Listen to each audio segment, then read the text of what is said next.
হাতের গুনাহ, চোখের গুনাহ, কানের গুনাহ, অন্তরের গুনাহ। আমি তো জাহান্নাম ছাড়া উপায় নাই, এই একটা নেক দিয়ে কি করব? আমি চিন্তা করলাম, আমার এই একটা নেক যদি আমার ভাইকে দিয়া জান্নাতে পাঠাইতে পারি, আমার ভাই আরামে থাকবে। আমার ভাইটা আরামে থাক, আমি কষ্ট পাইলেও কোনো আফসোস নাই, কারণ আমি তো নেক আমল করতে পারি নাই। তখন আল্লাহ বলবেন, এতটুকু দয়া যদি তুমি এই কঠিন সময় সূর্যের গরমে, জাহান্নামের আগুনের গরমের মধ্যে থাকিও যদি তোমার ভাইকে এতটুকু দয়া করতে পারো, আমি মাওলার দয়া কি কম হয়ে গেল? আমি মাওলা তো আমার দয়া মায়া রহমত তো 99 গুণ বেশি। আমি আল্লাহ আমার দয়ার রাস্তা দিয়া তোমাকে মাফ করিয়া দিলাম, তুমিও জান্নাতে যাও। ও আল্লাহর বান্দারা, কয়দিন আর বাহাদুরি করবা? ও যুবক, তোমার মতো কত যুবক স্কুলে পড়ে, কলেজে পড়ে, চাকরি করে, নামাজ ছাড়ে না। বলো তুমি কেন পারবা না?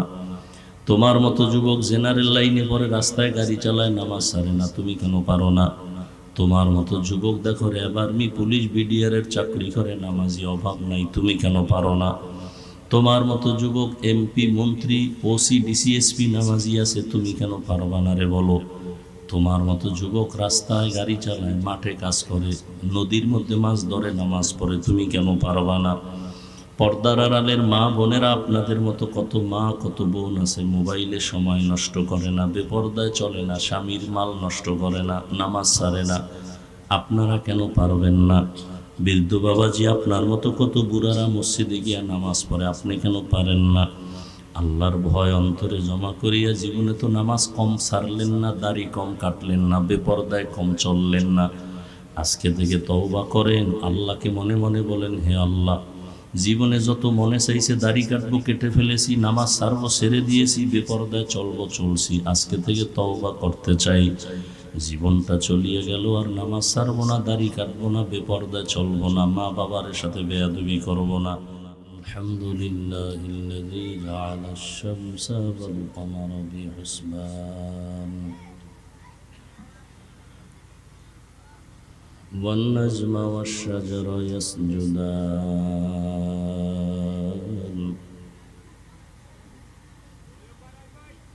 وفضل زمانا على زمان كما فضل مكانا على مكان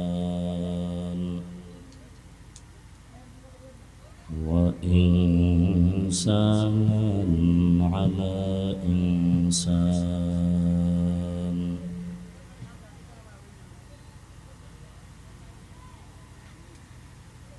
ونشهد أن لا إله إلا الله وحده لا شريك له لا ضد له ولا ند له ولا مثل له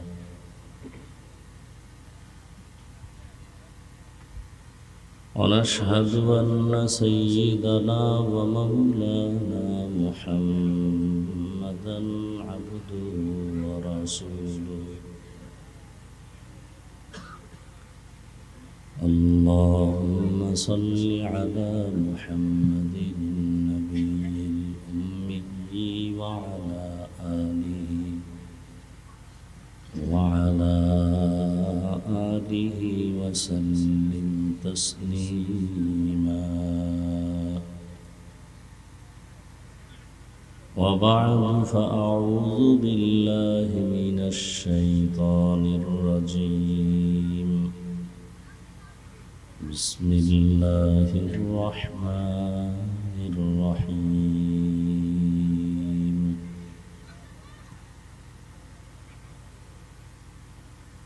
يا أيها الذين آمنوا اتقوا الله ولتنظر نفس ما قدمت لغد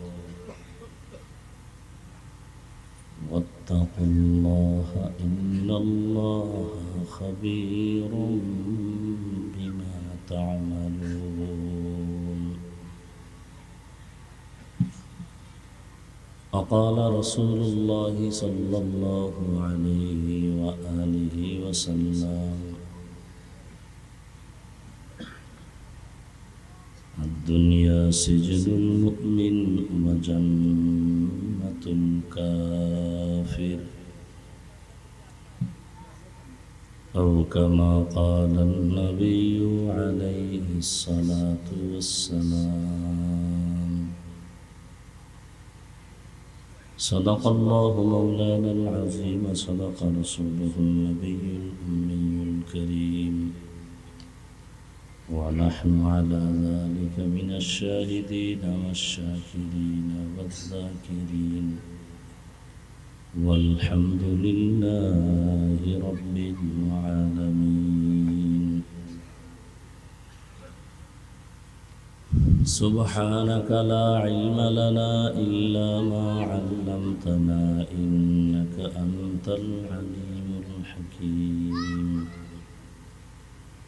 رب اشرح لي صدري ويسر لي أمري واحلل عقدة من لساني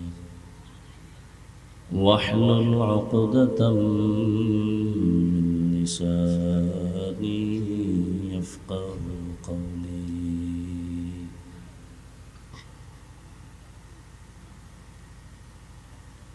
অধ্যকার মাহফিলে উপস্থিত মুহতারাম সম্মানিত সভাপতি, প্রধান অতিথি, বিশেষ অতিথিবৃন্দ, হযরত উলামায়ে কেরাম, অত্র এলাকার বিভিন্ন জায়গা থেকে আগত আল্লাহ পাকের আশিকিন, জাকিরিন, শাকিরিন, মুহিব্বিন, মুরব্বিয়ান এযাম, কলিজার টুকরা আমার সমবয়সী যুবক বন্ধুগণ, স্নেহের ছোট ভাই, পর্দার আড়ালে মা বোনেরা, আল্লাহ পাকের দরবারে শুকর যে আল্লাহ আমাদেরকে সুস্থ রেখেছেন এবং হাজারো লাখো মানুষের মধ্য থেকে বাছাই করে পৃথিবীর সর্বোচ্চ সম্মানের স্থান উলামায়ে কেরামের মজলিস, গুনাহ মাফের মজলিস, তওবা কবুলের মজলিস হাজির হওয়ার মতো আল্লাহ আমাদেরকে তৌফিক দান করেছেন। শুকর আদায়ার্থে বলি আলহামদুলিল্লাহ।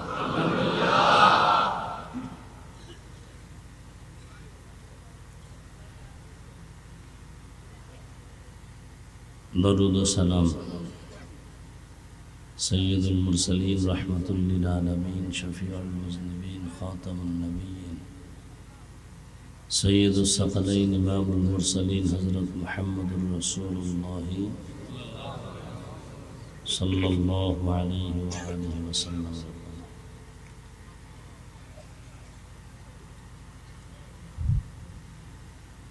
উলামায়ে কেরাম আলোচনা করেছেন, আমি আপনাদের দোয়া নেওয়ার জন্য আসছি। সংক্ষিপ্ত কিছু কথা, দুই চার। কোরআনে হাকীমের এক আয়াত পড়েছি, নবীজির একটি হাদিসের অংশ পড়েছি। আয়াত ও হাদিসের আলোকে ইখলাস ও রুহানিয়তের সমন্বয় কিছু কথা বলার মতো, শুনবার মতো আমাকে আপনাদের সকলকে আল্লাহ তৌফিক দান করেন।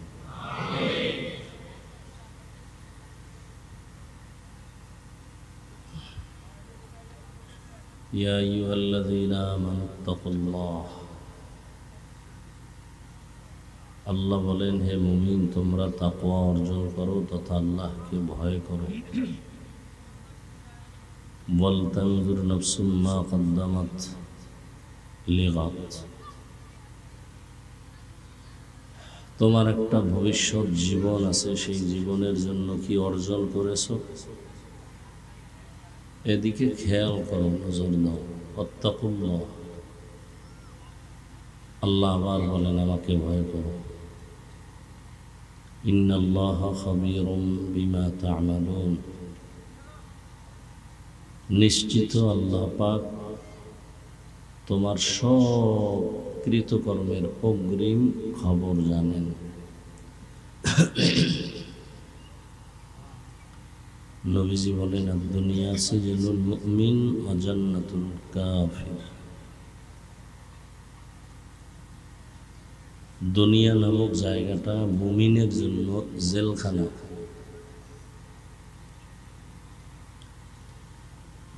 দুনিয়াদার গুনাহগার বেঈমানদের জন্য দুনিয়াটা বালাখানা। জেলখানা অশান্তির জায়গা, বালাখানা শান্তির জায়গা। যারা আল্লাহ মানে, নবী মানে, কোরআন হাদিস মানে, তাদের জন্য দুনিয়াটা জেলখানার মতো অশান্তি। আর যারা আল্লাহ মানে না, নবী মানে না, দুনিয়ার পিছনে দৌড়ায়, এদের জন্য দুনিয়াটা শান্তি।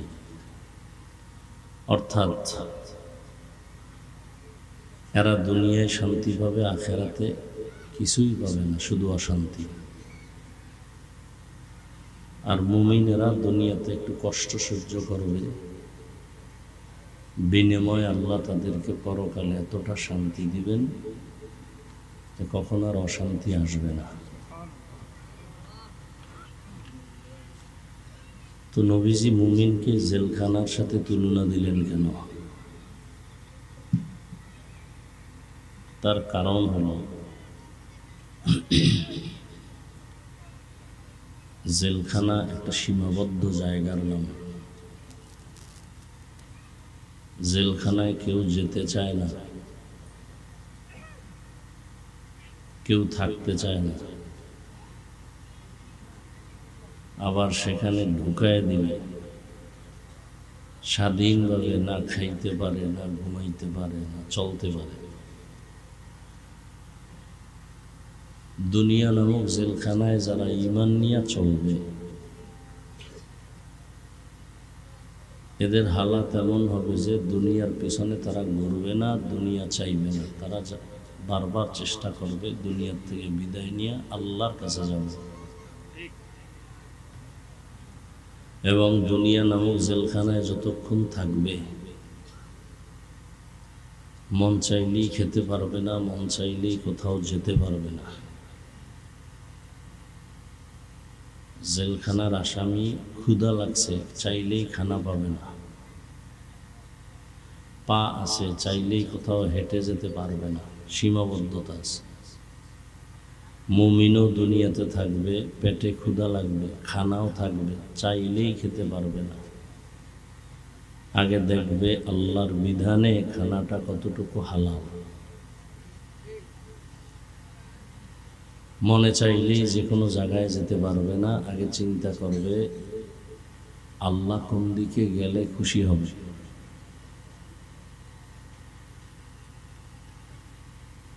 মূলত এক হাদিসে আল্লাহর নবী বলেন দুনিয়ার কোনো দাম আল্লাহর কাছে নাই। উদাহরণ দিয়া হাদিসে নবী বলছেন একটা মশার ডানা যেই পরিমাণ দামি, দুনিয়ার মূল্য এতটুকু নেই। অর্থাৎ মশার ডানার যেমন দাম নেই, দুনিয়ারও কি নেই, দাম নেই।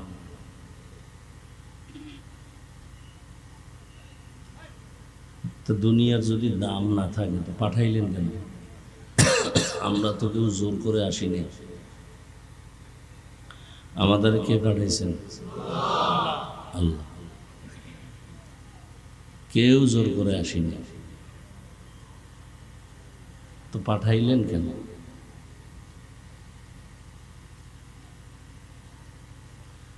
আল্লাহ তাআলা দুনিয়াতে পাঠাইছেন জরুরত সারার জন্য, প্রয়োজন মিটাবার জন্য। প্রয়োজনটা মিটাইয়া সে চলে যাবে।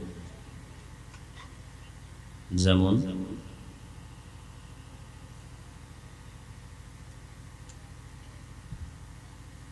বিল্ডিং উঠায় না মানুষ, 2 তলা 3 তলা 4 তলা 5 তলা বিল্ডিং করে।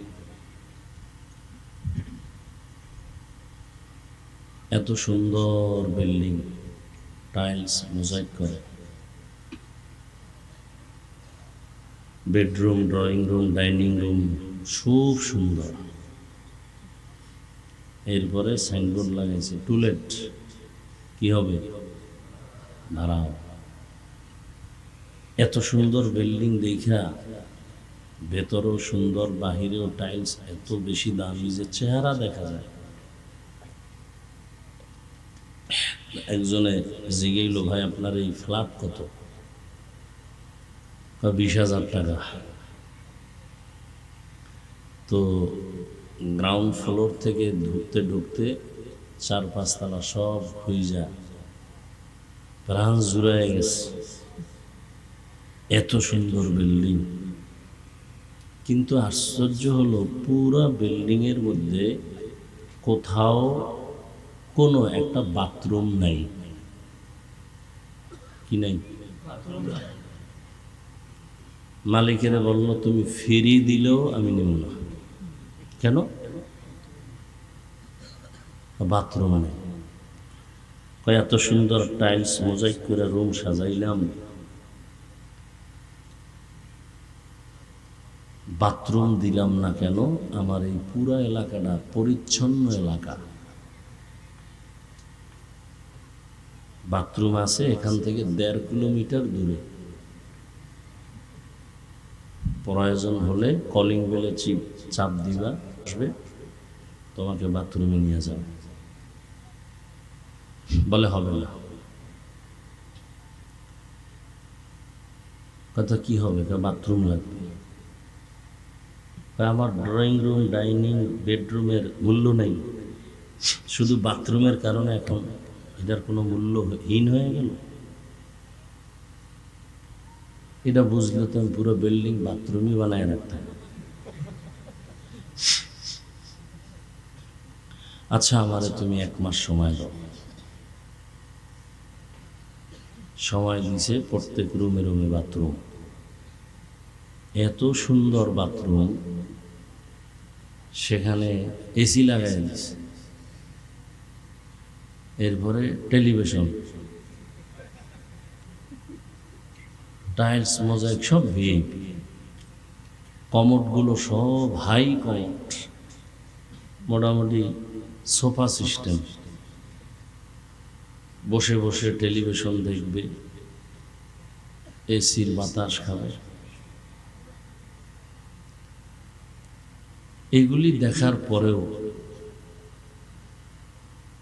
কেউ এসে বলবে যে এত সুন্দর bathroom, bedroom, drawing room, dining রুমের থেকেও বাথরুম খুব সুন্দর, তাহলে আমি এখানে প্রতিদিন আধা ঘন্টা কোলবালিশ লয়ে ঘুমাই।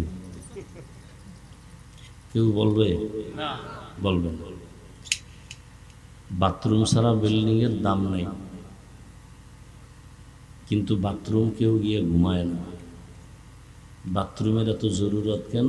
সামান্য সময় 5-10 মিনিটের জন্য একটু প্রয়োজন সারবে, কিন্তু ওখানে গিয়া অনর্থক কেউ বসে থাকে না, জরুরত সেরে বের হয়ে যায়। ঠিক দুনিয়াটা বাথরুমের মতো।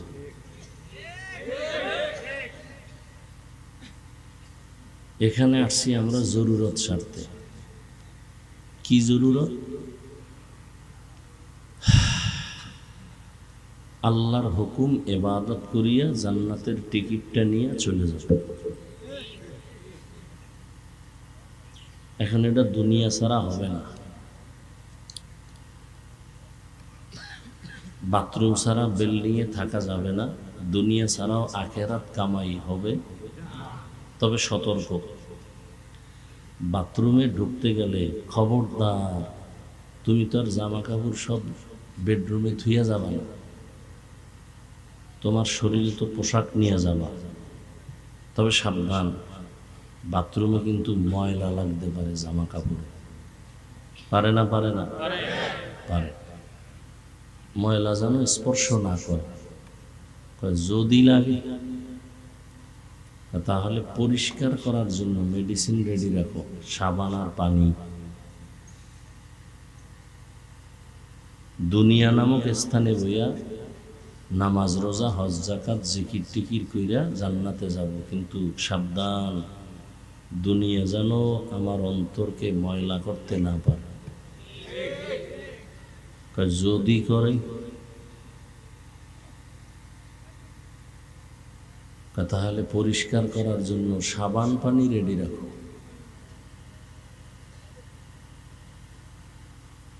কলব পরিষ্কারের সাবান পানি হলো আল্লাহর রহমতের পানি আর আল্লাহর জিকির।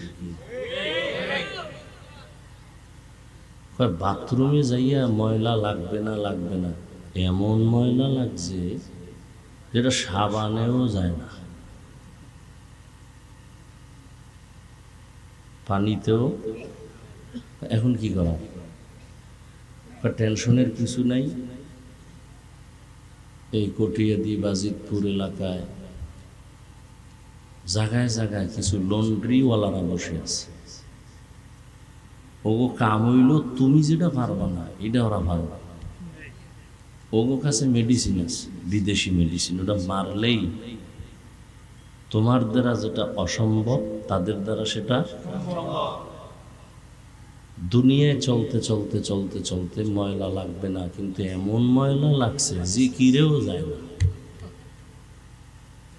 নামাজেও যায় না। নামাজ পড়ে চিন্তা দোকান, নামাজ পড়ে ওয়াদা ঠিক নেই, নামাজ পড়ে সুদের টাকায় ব্যবসা, নামাজ পড়ে ঠিকই ওয়াজ মাহফিলে বাধা দেয়। কি এই যে আমি অসুস্থ মানুষ, যেখানে গাড়ি আইব না, এই আশেপাশে কত মাঠ আছে, এই বিশাল ক্ষেতের মধ্যে দেওয়া লাগবে কেন?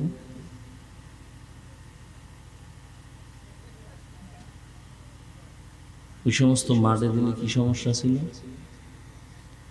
এখনো মানুষের নফস কিছু উল্টাপাল্টা কাজ করছে।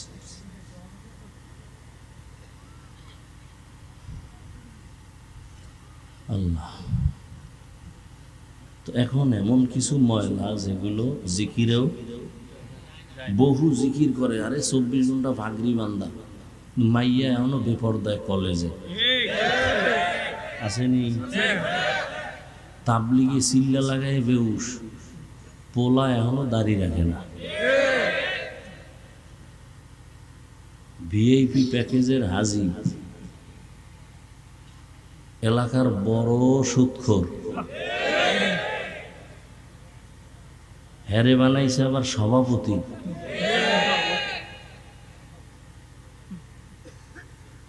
মানে শিয়ালের হাতে মুরগি দিলে যা হয় তাই। শিয়ালের কাছে মুরগি দিয়ে কইছে 3 দিনের আমানত। শিয়াল কয় 1 সেকেন্ডও না, দোয়া চাই, মাপ চাই। এটা ফেটে গিয়া কিমা হয়ে গেছে, আর ফেরত দেওয়ার কোনো উপায় নেই। শিয়ালের হাতে মুরগি আমানত দিলে যা হয়, মাদ্রাসা মসজিদ আর ধর্মের চাবি সুদখোর ঘুষখোর বেনামাজির হাতে দিলে তাই হয়। দিছে কে? জিব্রাইল? সুদখোর বেনামাজি ঘুষখোরের হাতে মাদ্রাসা মসজিদের দায়িত্ব দিছে কারা? জিব্রাইল? কারা দিছে? কঠিন, বড় কঠিন।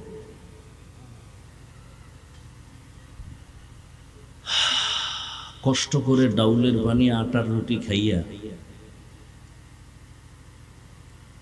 মায়ের পেট থেকে পইরেই মাদ্রাসায় গেছি। 15, 16, 20 বছর পর্যন্ত খালি পড়ছি। কি পড়ছি? কোরআন হাদিস, কোরআন হাদিস, কোরআন হাদিস, কোরআন হাদিস। 20টা বছর এত কিছু পড়লে আমরা বয়ান করতে পারি না। সুদ করাইয়া কয় হুজুর বয়ানটা এমনি করে, আবার কয় কোরআন হাদিসের বাইরে কিছু কইেন না।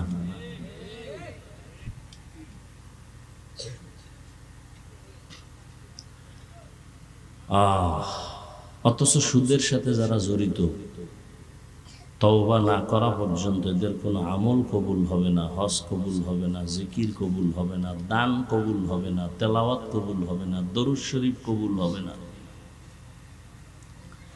আল্লাহ নিজে বলছেন, বেঈমান রেডি হ, আমি আল্লাহ নিজে তোর সাথে যুদ্ধ করব। এবার বুঝেন যে কতটা ঘৃণিত যে আল্লাহ নিজে যুদ্ধ করবেন?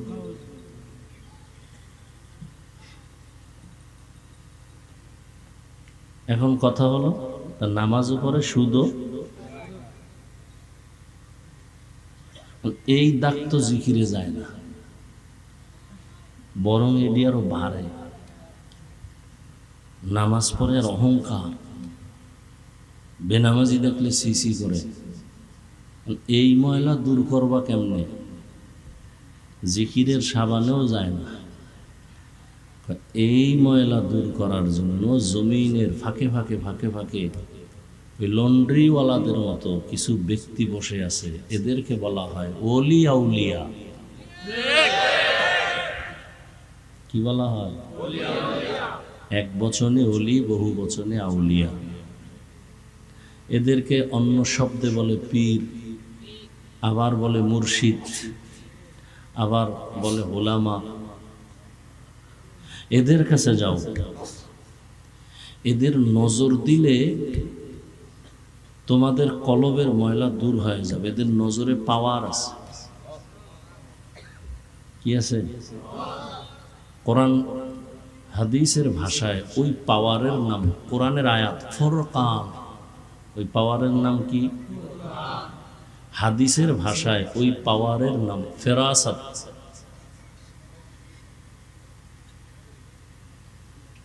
এই আল্লাহওয়ালাদের কাছে যাইলে দেখবা তাদের নেক নজর লাগতে লাগতে লাগতে লাগতে লাগতে লাগতে এমন হবে যে এখন আর নামাজ ছাড়া ভালো লাগে না, গান ভালো লাগে না, দাড়ি কাটা ভালো লাগে না, বেপর্দা ভালো লাগে না, জিকির ছাড়া ভালো লাগে না, তেলাওয়াত ছাড়া ভালো লাগে না, তাহাজ্জুদ ছাড়া ভালো লাগে না, ইশরাক ছাড়া ভালো লাগে না।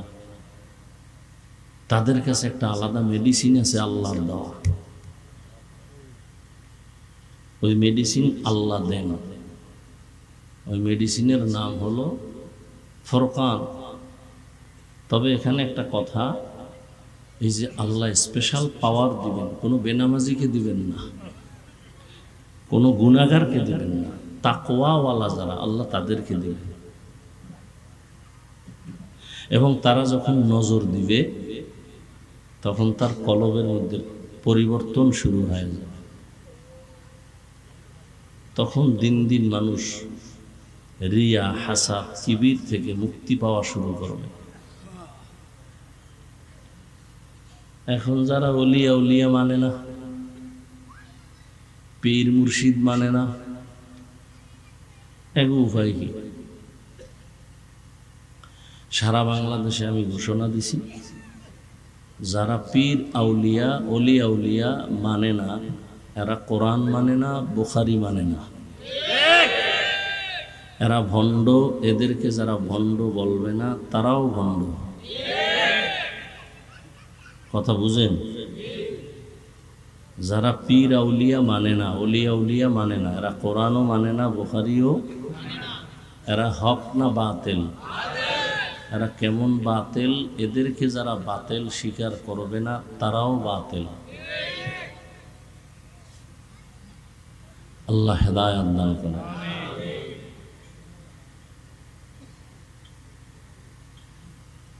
তো আল্লাহ দুনিয়ায় পাঠাইছেন আসল কাজ করার জন্য। আর একটা উদাহরণ দেই, দুপুরবেলা মেহমান আসবে বাসায়, বাজার টাজার করা লাগবে না? সকাল 9টা কি 10টার সময় বাবায় ছেলেরে বলছে, বাবা তুমি একটু বাজিতপুরে যাও তো, নাও টাকা নাও, গিয়া মাছ তরকারি নিয়ে আসো তাড়াতাড়ি, তোমার মা রান্না করবে, দুপুরে মেহমান আসবে, তাড়াতাড়ি চলে আসবে। ছেলে টাকা পাইয়া নতুন বাজারে যায়, বাজার কি জিনিস ভালো করে চিনে না। বাজারে যাইয়া দেখে এতদিন চার দেওয়ালের মাঝখানে ছিলাম, এখন দি রং বেরঙের বাতি, বাজারের মধ্যে গান, সুন্দরী রূপসীর গান বাজনা, নাচ গান চলতেছে। এই দেখা আমার মন খুশি, আনন্দে আত্মহারা। এন দেখতে দেখতে দেখতে দেখতে মজা পাইয়া গান শুনতেছে, নাচ দেখতেছে। এই রং তামাশা দেখতে দেখতে জোহরের আজান দিয়ে দিছে। হঠাৎ করে খেয়াল হয়েছে আমারে না বাজার করতে পাঠাইছে। একটা দৌড় দিয়া দোকানে গেছে, এই তরকারিওয়ালা, তরকারির দাম কত? এ জিজ্ঞাসা করতে না করতে পকেটে হাত দিয়ে দেখে টাকাও হারায় গেছে। মাথা গরম, ওদিকে বাবাও লাডি একটা লইয়া খারাইছে। তুই আজকে বাজার লই আইলো ভিলাম, না নিয়ে এলো ভিলাম।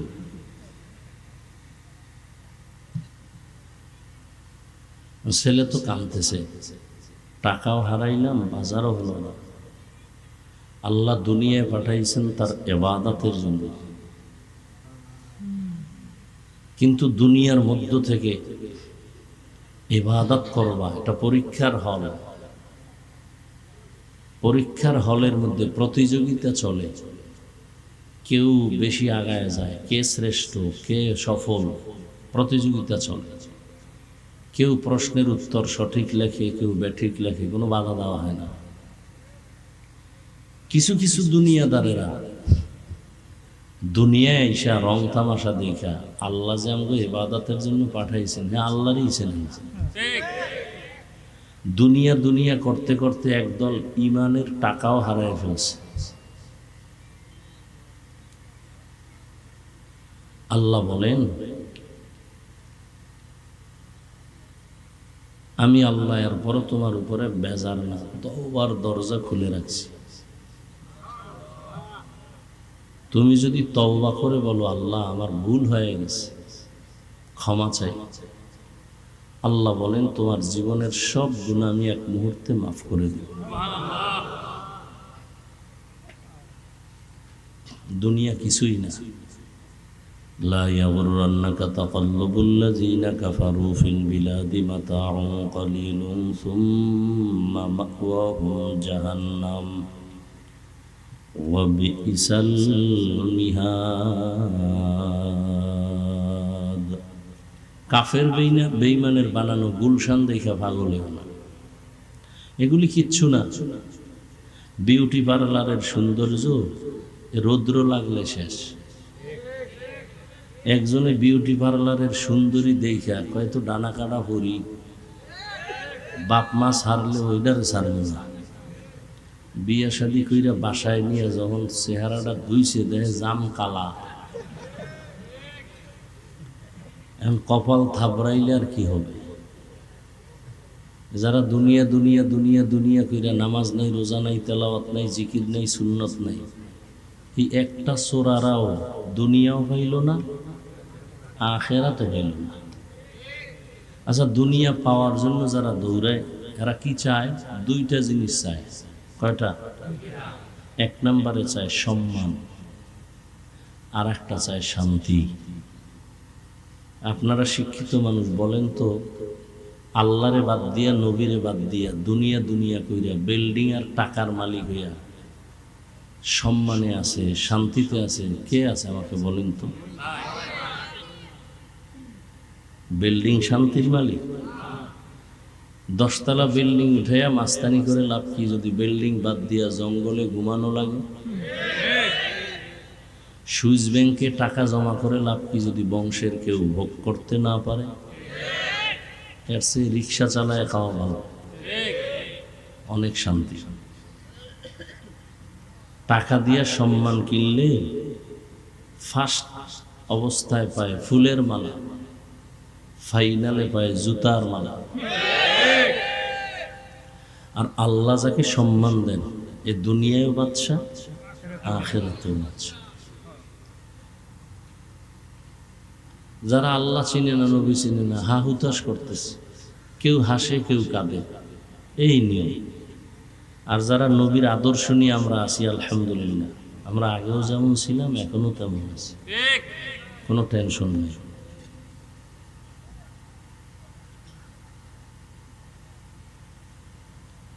আল্লাহ আসলে দুনিয়ার থেকে মানুষকে ফিরানোর জন্য সারা দুনিয়ায় নবীরা মেহনত করছেন, সাহাবায়ে কেরাম মেহনত করছেন, এবার ওলামায়ে কেরাম করতেছেন, দাওয়াত ও তাবলীগের মেহনত, পীর মাশায়েখের মেহনত, জুমার দিন খতিবের মেহনত, আমাদের বক্তাদের মেহনত চলতেছে। সবার এক কথা, দুনিয়া ছাড়ো, আল্লাহর হুকুম মতো জীবন গড়ো, রসুলের আদর্শের মালা গলায় লাগা। নাকি তাবলিগওয়ালারা বলে গাঞ্জা খাও, সরমনাইওয়ালারা কি বলে বেপর্দায় চলো। হ্যাঁ, এখানে তো অনেক বুদ্ধিমান মানুষ। বলেন তো, তাবলিগের কারণে আমার দেশের মুসলমানের কি কি ক্ষতি হয়েছে বলেন? চরমনাই, উজানি, বাহাদুরপুর, নানুপুর, এই যে আহলে হক পীর মাশায়েখ, বলেন তো এদের দ্বারা এই দেশের ইসলামের এবং মুসলমানের কি কি ক্ষতি হয়েছে? ভাই সত্য কথাটা বলেন। হয়েছে? কওমি মাদ্রাসার কারণে? সত্য কথা বলেন, হয় নাই? বরং চরমনাইয়ের কারণে, তাবলিগের কারণে, দেওবন্দীদের কারণে লক্ষ লক্ষ জেনারেল লাইনের গুনাহগার মানুষগুলো আজকে জান্নাতের পথ ধরেছে। কথা ঠিক? তাহলে বিরোধিতা করেন কেন? এই চরমনাইয়ের বিরোধিতা করেন কেন? তাবলিগের বিরোধিতা কেন? দেওবন্দীদের বিরোধিতা কেন? কওমি মাদ্রাসার বিরোধিতা কেন? একজনে চশমা লাগাইছে, গ্লাস কালো। গ্লাস কি? মাঠে আইসে কেয়ামত আইছে নাকি? কেন বাতি সব কালো কেন? মানুষ সব কালো কেন? তো একজন চৌকলা বলে কেয়ামত বহুত দূর, তোর চোহের উপরে কেয়ামত চলতেছে, তাড়াতাড়ি চিকিৎসা কর। তাহলে তাবলিগের দ্বারা মানুষের উপকার, ইসলামের উপকার, দেওবন্দীদের দ্বারা উপকার, চরমনাইয়ের দ্বারা উপকার। যারা উল্টা বলে এদের কলব নষ্ট হয়ে গেছে, এদের অন্তর খারাপ। এদের অন্তরকে পরিশুদ্ধ করা দরকার, চিকিৎসা করা দরকার। আল্লাহ হেদায়েত দান করুন। বয়ান টয়ান যাই করতেছি, বয়ান তো কম শুনেন, বয়ান আপনারাও কম জানেন না। নামাজ পড়া ফরজ, পর্দা করা ফরজ, মা বাবার খেদমত করা ফরজ, এটা জানেন না? গালি দেওয়া হারাম, মিথ্যা বলা, ঘুষ খাওয়া হারাম, সুদ খাওয়া হারাম, নাচ দেখা হারাম, গান শোনা হারাম। এগুলি কি জানেন না বলেন তো? এরপর আমল শূন্য। এই যে এত মানুষ এখানে ফজর পড়ে নাই, জহুর পড়ে নাই, আসর পড়ে নাই, মাগরিব পড়ে নাই, শাও পড়ে নাই, এরম নাই কেউ? কারণ কি? অথচ যদি সবাইকে জিজ্ঞাসা করি, ভাই নামাজ লাগবে নি, বলে আপনার কি ইমান আসেনি? লাগবে মানে বললাম কত অক্ত? কয় পুরা 5 অক্ত। মাঝে মাঝে ছেড়ে দেওয়া যাবে? কয় না না, খবরদার। সবই আপনি বললেন, নামাজ পড়েন না কেন?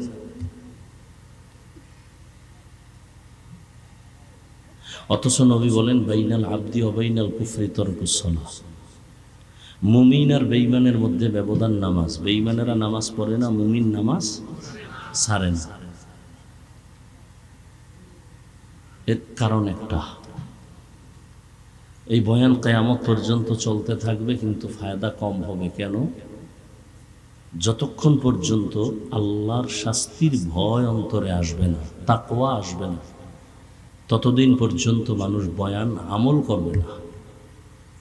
আর এই তাকওয়া অন্তরে ততক্ষণ আসবে না যতক্ষণ এই জাতি পীর আউলিয়া, ওলি আউলিয়াদের নেক নজর নিবে না।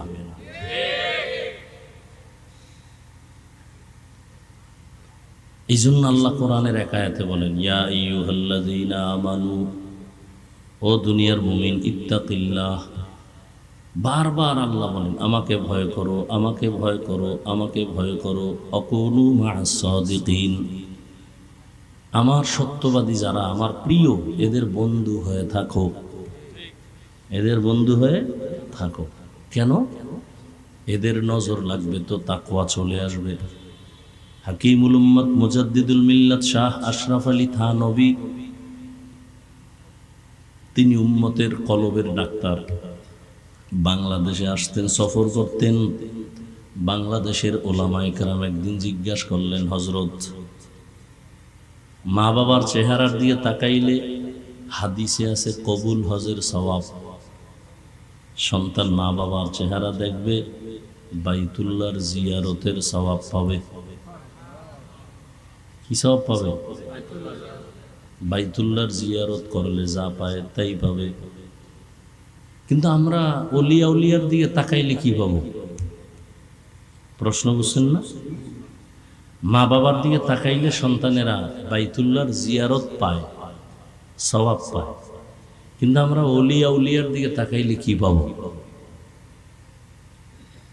হাকিমুল উম্মাত থানবী বললেন, ও উলামায়ে কেরাম, সন্তান মা বাবার দিকে তাকাইলে বাইতুল্লাহ পায়, বাইতুল্লাহর জিয়ারত পায়।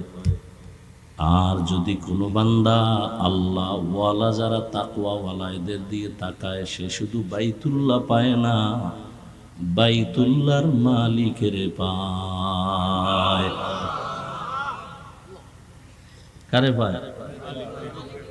বাইতুল্লাহর মালিকের পায়। দলিল? হ্যাঁ, নবীকে প্রশ্ন করছিলেন সাহাবায়ে কেরাম, আউলিয়া কারা? মান আউলিয়া? নবীজি জবাব দিলেন, ইজা রুউ যুকিরাল্লাহ, যার দিকে তাকাইলে আল্লাহর কথা স্মরণ হয়, যার চেহারা দিয়ে তাকাইলে গুনাহ ছাড়তে মনে চায়, জিকির করতে মনে চায়, টুপি পরতে মনে চায়, যার চেহারা দিয়ে তাকাইলে গুনার থেকে দূর হইয়া নেক আমলের আগ্রহ বাড়ে, এরা আল্লাহর প্রিয় ওলি। এদেরকে আল্লাহ আলাদা পাওয়ার দান করেন। এই জন্য আল্লাহ পাক বলেন, আমাকে ভয় করো, ভয় করো, ভয় করো। ভয় মানি তাকওয়া। এটার এত পাওয়ার। নবীজির কোনো গুনাহ নেই, আছে? সেই নবীকেও আল্লাহ বলেন, ইয়া আইয়ুহান নাবিয়্যুত্তাকিল্লাহ ওয়ালা তুতিইল কাফিরিনা ওয়াল মুনাফিকিন। হে নবী, আপনি আমাকে ভয় করেন। আল্লাহর ভয় যখন অন্তরে আসবে, হেদায়েতের দরজা খুলে যাবে।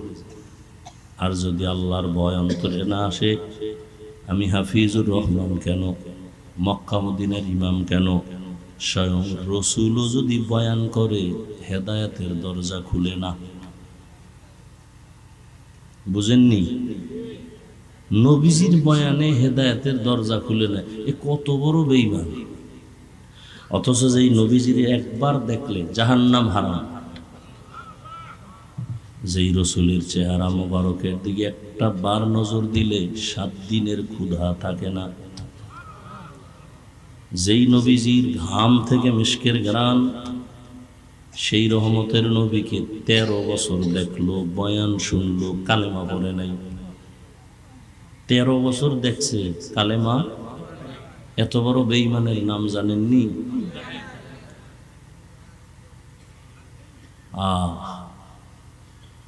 কার ভয় নাই? নবী সত্য মানে, এরপর কালেমা পড়ে না কেন? আল্লাহর আযাবের ভয়। আর অন্যদিকে 27 বছরের এক যুবক তরবারি নিয়ে দৌড়ায় নবীকে জবাই করার জন্য। কয় বছর? তরবারি নিয়ে দৌড়ায় যখন নবীজির চেহারার দিকে নজর পড়ল, তরবারিটা ফালাইয়া বলে, নবী বেয়াদবি মাফ করে, আমাকে কালেমা পড়াইয়া দেন। দেখছেন নি? 13 বছর বয়ান শুনে কালেমা পড়ে না। আর 27 বছরের যুবক তরবারি নিয়ে যায় নবীর কল্লা কাটার জন্য। হেদায়াত পাইয়া এমন ভাবেই মজবুত হয়ে গেল, তরবারি নিয়ে বাইতুল্লাহর পাশে দাঁড়ায় বলে, এই মুশরিকেরা আয়, মুহাম্মদের বিরুদ্ধে একটা কথা বলবি? আমার তরবারি যথেষ্ট, মুহাম্মদের প্রয়োজন নাই। আল্লাহ এমন পাওয়ার দিছেন, ওমর এখন যেই পথ দিয়া চলে, শয়তান ওই পথে আসে না। এক যুবক মদের বোতল নিয়ে হাঁটতেছে রাস্তায়, হঠাৎ করে দেখে ওমর। ওর ভয়, ওমর তো কথার আগে তরবারি। ওমর যদি মদের বোতল দেখে কল্লা ফালাই দিবে, ও আল্লাহ আমারে বাঁচাও, বাঁচাও, আর জীবনে মদ খামু না, মরে যাব। বোতল ফালাইয়াও দিতে পারে না, ওমরের চোখ পড়ে গেছে। কাছে এসে খায়, যুবক বোতল দে। বোতলটা হাতে নিছে, যুবক কাঁপতেছে, কাঁপিস না। ওমর বোতলটা নিয়ে তাকায় দেখে বোতলের মধ্যে এক ফোঁটা মদও নাই, পুরা বোতলটাই সাদা দুধে ভরা। हर के दारत खौफे हकदर दिल मदाम जन्नतुल मावा देहदूरा मकाम। আল্লাহর ভয়। ওমরে ফারুক রাদিয়াল্লাহু আনহু দিনের বেলা রাষ্ট্র চালাইছেন, রাতের বেলা ঘুরে ঘুরে দেখছেন কি আর কি হালাত। জঙ্গলের পাশে গিয়ে দেখে ভেতরে একটু বাতি জ্বলে। ওমর চুপচাপ ওখানে একা একা দাঁড়ায় শুনে ভেতরে মা আর মেয়ে কথা বলে। মা বলে, এই মেয়ে, আগামীকাল বাজারে গাভীর দুধ বিক্রি করতে নিবা, পানি বেশি দিও। কারে কয়? মেয়ে কয়, মা ওমর যদি টের পায় কল্লা ফালায় দিবে। ওমর কই? ওমর কই? মা ডাক দিয়ে কয়, ওমর দেখবে না। মেয়ে ডাক দিয়ে কয়, মা ওমর যদিও দেখবে না, তবে ওমরের আল্লাহ তো দেখবে।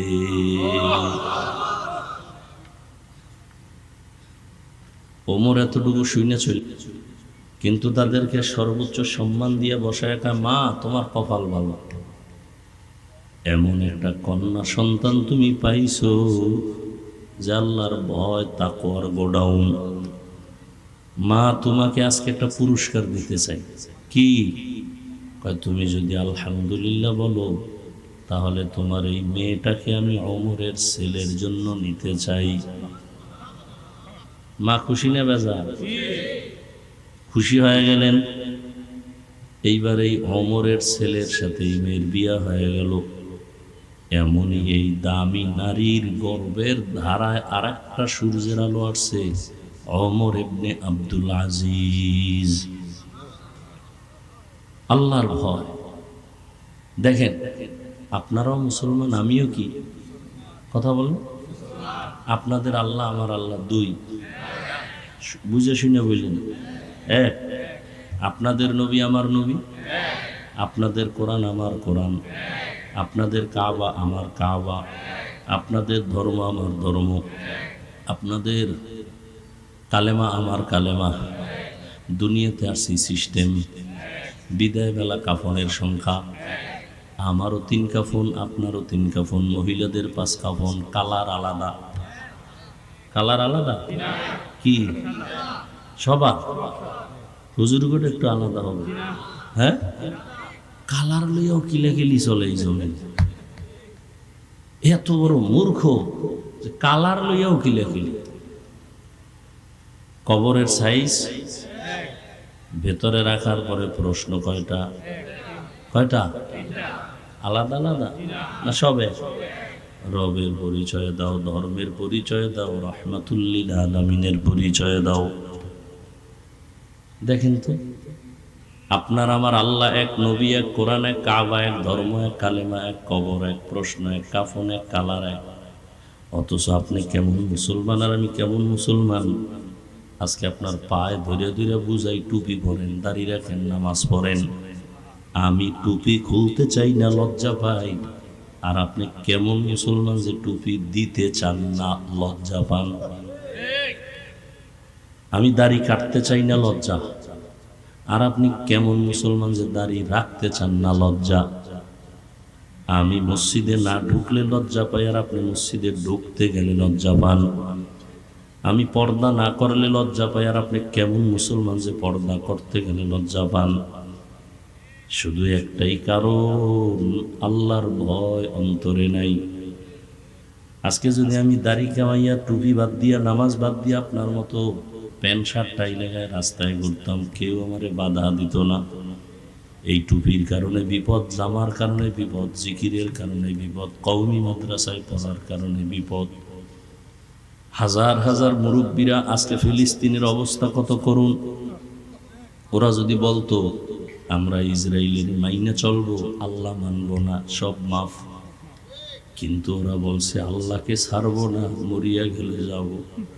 একের পরে এক বোমা মারতেছে, মায়ের সামনে সন্তানের জবাই করে, সন্তানের সামনে মাকে জবাই করে, চোখের পানি ছাড়িয়া এরপর ওরা আমার মাওলাকে ভুলে না। একমাত্র কারণ আমার মাওলার আযাব বড় কঠিন। দুনিয়ার সূর্যের গরমের তাপ সইতে পারি না, কিয়ামতের দিন গুনাহগার হইয়া যদি হাসরের ময়দানে উঠে। রহমতের নবী একদিন আম্মাজান আয়েশার ঘরে বৈশা বৈশা কান্না করেন। আম্মাজান আয়েশা বলেন, ইয়া রাসূলুল্লাহ, আপনি কাঁদেন কেন? বলে, হাসরের ময়দানের ভয়। কেন? বলে, কিয়ামতের ময়দানে সব নারী পুরুষরা উলঙ্গ দাঁড়াবে। আম্মাজান বলেন, তারপরে? বলে, সূর্যটা মাথার উপরে নেমে আসবে, সূর্যের গরমে জমিনটা তামা হয়ে যাবে, জাহান্নাম চিৎকার দিবে, ও আল্লাহ, বেনামাজিগুলো আমার পেটে দাও, ঘুষখোর সুদখোরগুলো তোমার দুশমন আমার পেটে দাও, আমার পেটে বড় ক্ষুধা। আল্লাহর নবী বলেন, ও আয়েশা, আল্লাহ সেদিন রাগ হয়ে যাবেন।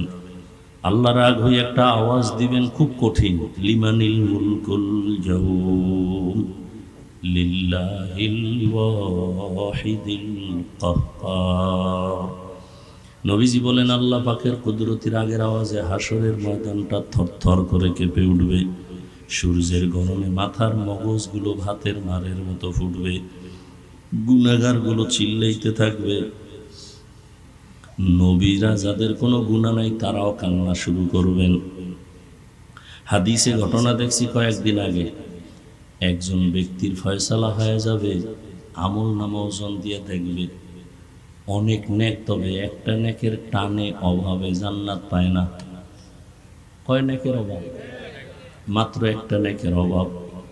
তখন আল্লাহ বলবে, এই হাসরের ময়দানে ঘুরে দেখো তোকে একটা নেক তোমারে দেয়নি, যাও, পাইলে আমি জান্নাত দিয়ে দিই।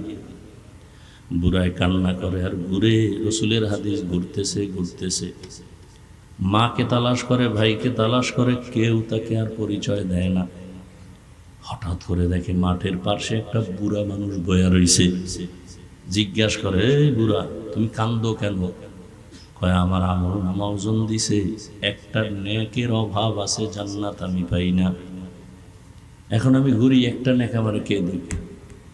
বুড়াকে, দাঁড়াও, আমার জীবনের আমল নামায় কোনো নেক নাই, সব গুনাহ গুনাহ গুনাহ, তবে একটা নেক আছে, আমি তোমার এই নেকটা দিয়ে দিই, যাও, আমি তোমার একটা নেক দিয়ে দিই, কারণ আমি এক নেক দিয়ে জান্নাত পাবো না, অতএব আমি জাহান্নামে যাই, তুমি আমার একটা নেক নিয়ে মাওলার জান্নাতে যাও। বুড়ায় খুশিতে একটা দৌড় দিছে, আল্লাহকে বলবেন, আল্লাহ, নেক পাইছি। ভাই বলছো? হ্যাঁ পাইছি। আল্লাহ, এবার আমারে জান্নাত দাও। আল্লাহ বলবেন, নেকটা কি তোর মা দিছে? ভাই, না না, আমার একজন মুমিন ভাই দিছে, তার আমল নামায় একটা নেক, আর কোনো নেক নাই। আল্লাহ বলবে, তারে তুমি ওটাইকে নিয়ে আসো।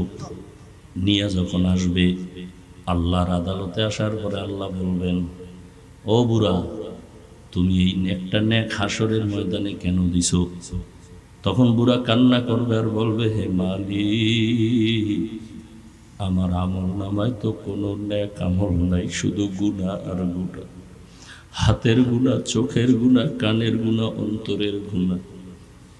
আমি তো জাহান্নাম ছাড়া উপায় নাই, এই একটা নেক দিয়ে কি করব? আমি চিন্তা করলাম, আমার এই একটা নেক যদি আমার ভাইকে দিয়া জান্নাতে পাঠাইতে পারি, আমার ভাই আরামে থাকবে, আমার ভাইটা আরামে থাক, আমি কষ্ট পাইলেও কোনো আফসোস নাই, কারণ আমি তো নেক আমল করতে পারি নাই। তখন আল্লাহ বলবেন, এতটুকু দয়া যদি তুমি এই কঠিন সময় সূর্যের গরমে, জাহান্নামের আগুনের গরমের মধ্যে থাকিও যদি তোমার ভাইকে এতটুকু দয়া করতে পারো, আমি মাওলার দয়া কি কম হয়ে গেল? আমি মাওলা তো আমার দয়া মায়া রহমত তো 99 গুণ বেশি। আমি আল্লাহ আমার দয়ার রাস্তা দিয়া তোমাকে মাফ করিয়া দিলাম, তুমিও জান্নাতে যাও। ও আল্লাহর বান্দারা, কয়দিন আর বাহাদুরি করবা? ও যুবক, তোমার মতো কত যুবক স্কুলে পড়ে, কলেজে পড়ে, চাকরি করে, নামাজ ছাড়ে না, বলো তুমি কেন পারবা না? তোমার মতো যুবক জেনারেল লাইনে পড়ে, রাস্তায় গাড়ি চালায়, নামাজ ছাড়ে না, তুমি কেন পারো না? তোমার মতো যুবক দেখো র্যাব, আর্মি, পুলিশ, বিডিআরের চাকরি করে, নামাজি অভাব নাই, তুমি কেন পারো না? তোমার মতো যুবক এমপি, মন্ত্রী, ওসি, ডিসিএসপি নামাজি আছে, তুমি কেন পারবা না রে বলো? তোমার মতো যুবক রাস্তায় গাড়ি চালায়, মাঠে কাজ করে, নদীর মধ্যে মাছ ধরে, নামাজ পড়ে, তুমি কেন পারবা না? পর্দার আড়ালের মা বোনেরা, আপনাদের মতো কত মা কত বোন আছে, মোবাইলে সময় নষ্ট করে না, বেপর্দায় চলে না, স্বামীর মাল নষ্ট করে না, নামাজ ছাড়ে না, আপনারা কেন পারবেন না? বৃদ্ধ বাবাজি, আপনার মতো কত বুড়ারা মসজিদে গিয়া নামাজ পড়ে, আপনি কেন পারেন না? আল্লাহর ভয় অন্তরে জমা করিয়া জীবনে তো নামাজ কম ছাড়লেন না, দাড়ি কম কাটলেন না, বেপর্দায় কম চললেন না। আজকে থেকে তওবা করেন, আল্লাহকে মনে মনে বলেন, হে আল্লাহ, জীবনে যত মনে চাইছে দাড়ি কাটবো কেটে ফেলেছি, নামাজ ছাড়বো ছেড়ে দিয়েছি, বেপর্দায় চলবো চলছি, আজকে থেকে তওবা করতে চাই। জীবনটা চলিয়ে গেল, আর নামাজ ছাড়বো না, দাড়ি কাটবো না, বেপর্দায় চলবো না, মা বাবার সাথে বেয়াদবি করবো না, উলামায়ে কেরামের দোয়া নিয়ে, শিক্ষকের দোয়া নিয়ে, নবীর সুন্নাত অনুযায়ী চলবো। তওবা করার যদি অন্তর তৈরি হয়, মুনাফিকি না থাকে, খাঁটি হাত দুটো আল্লাহকে দেখায় দাও। আয় আল্লাহ, হাতগুলো কবুল করে নেন, তওবা কবুল করে নেন, তওবার উপরে মজবুত হয়ে চলার তৌফিক দান করেন, আমিন। আলহামদুলিল্লাহি রাব্বিল আলামিন, والصلاة والسلام على سيد الأنبياء والمرسلين وعلى آله وأصحابه أجمعين يا أرحم الراحمين يا أرحم الراحمين يا أرحم الراحمين رب ارحمهما كما ربياني صغيرا اللهم إنك عفو كريم تحب العفو فاعف عنا اللهم إنا نسألك رضاك والجنة ونعوذ بك من سخطك والنار يا شافي الأمراض يا شافي الأمراض يا شافي الأمراض يا أرحم الراحمين اللهم ارحمني بترك المعاصي اللهم ارحمني بترك المعاصي اللهم ارحمني بترك المعاصي اللهم إنا نعوذ بك من البرص والجنون والجذام وسيء الأسقام يا الله আমাদের জীবনের সবাইকে আপনি মাফ করে দেন। ওলামায়ে কেরাম, মুরব্বী, হাজী সাহেব, ব্যবসায়ী, চাকরিজীবী, যুবক, ছাত্র, পর্দার আড়ালের মা বোনেরা, গুনার কারণে হাত উঠাইতে লজ্জা পায়। আয় আল্লাহ, শয়তানের ধোকায় পড়ে গুনাহ করে ফেলেছি। গুনাহের কারণে আমার হাত নাপাক, আমার চোখ নাপাক, আমার জিহ্বা নাপাক, অন্তর নাপাক। তওবার নিয়ত করেছি, আর গুনাহ করব না রে আল্লাহ, আর নাফরমানি করব না। মেহেরবানি করে আপনি আমাদেরকে মাফ করে দেন। হায় আল্লাহ, মাহফিল কবুল করে নেন, আয়োজনকারী সহযোগিতাকারীদের কবুল করে নেন। আয় আল্লাহ, মাদ্রাসা মসজিদ কবুল করে নেন। আয় আল্লাহ, মা বোনদের পর্দাওয়ালা আবেদা বানায় দেন, সন্তানগুলো নেককার বানায় দেন। আয় আল্লাহ, আদবওয়ালা বাধ্যগত বানায় দেন। যারা লেখাপড়া করে পরীক্ষার্থী কামিয়াবি দান করেন। আমার কলিজার প্রত্যেকটা যুবকের দিনের খাদেম বানায় দেন, নামাজি, কোরআন পড়নেওয়ালা বানায় দেন, মোবাইলের গুনাহের থেকে হেফাজত করেন, আপনার খাস ওলিয়া উলিয়াদের বন্ধু বানায় দেন। আয় আল্লাহ, সুন্নতওয়ালা জীবন দান করেন। আয় আল্লাহ, ইজ্জতের জিন্দেগি দান করেন, চলার পথে হেফাজত করেন, সারা দুনিয়ায় মানুষকে মাফ করে দেন। আয় আল্লাহ, ফিলিস্তিনের জমিনে কান্নার আওয়াজ, তাদের চোখের পানি আর রক্তে ভারী হয়ে গেছে আকাশ বাতাস। আয় আল্লাহ, গুনার কারণে আপনি রাগ করিয়েন না রে আল্লাহ, রহমতের চাদর বিছায় দেন, সারা দুনিয়ার মুসলমানের ঈমান, আমল, ইজ্জত হেফাজত করেন। জালেমদেরকে ধ্বংস করে দেন আল্লাহ, জালেমদের ধ্বংস করে দেন আল্লাহ। আয় আল্লাহ, বাতিলের মোকাবেলায় বিজয় দান করেন, বাংলাদেশ শান্তির দেশ বানায় দেন। আয় আল্লাহ, সমস্ত ছাত্রদেরকে লেখাপড়ায় কামিয়াবি দান করেন, যারা পরীক্ষার্থী কামিয়াবি দান করেন। আয় আল্লাহ, সবার কামাই রুজি ব্যবসা চাকরিতে হালালভাবে বরকত বাড়ায় দেন। ঘরে ঘরে সুন্নতের বাতি জ্বালায় দেন। নবীজির রওজা বাইতুল্লাহ জিয়ারতের জন্য কবুল করে নেন। আয় আল্লাহ তাআলা, নবীজির মহব্বতে আমাদের মাফ করে দেন। আয় আল্লাহ, আমরা যারা হাত তুলেছি জানি না এখানে কারা কারা ইয়াতীম, জীবনে আর বাবাকেও দেখবে না, অনেকে মাকেও আর পাবে না। আয় আল্লাহ, গুনার কারণে দিলটা পাথর, চোখে পানি নাই, মেহেরবানি করে কান্নাওয়ালা চক্ষু দান করেন, তাকওয়াওয়ালা জিন্দেগি দান করেন। আয় আল্লাহ, সবার কবর জান্নাত বানায় দেন, যারা বেঁচে আছেন হায়াত বাড়ায় দেন। ওলামায়ে আহলে হকের বিজয় দান করেন, বাতিলকে বাতিলের দ্বারা দমন করে দেন, বাতিলকে বাতিলের দ্বারা মিটায় দেন, বাতিলের নেফাকি জাহের করে মুমিনের ঈমান আমল হেফাজত করেন। আয় আল্লাহ, নবীজির মহব্বতে আমাদের দিলের ন্যাক আশা পূরণ করে দেন। আয় আল্লাহ, সারা দুনিয়ায় খেদমতের জন্য কবুল করে নেন। ওলামা তোলাবা উম্মতের অন্তরে ইজ্জত মহব্বত বাড়ায় দেন। ইলম ও হিলম ও হিকমত আমলে বরকত বাড়ায় দেন।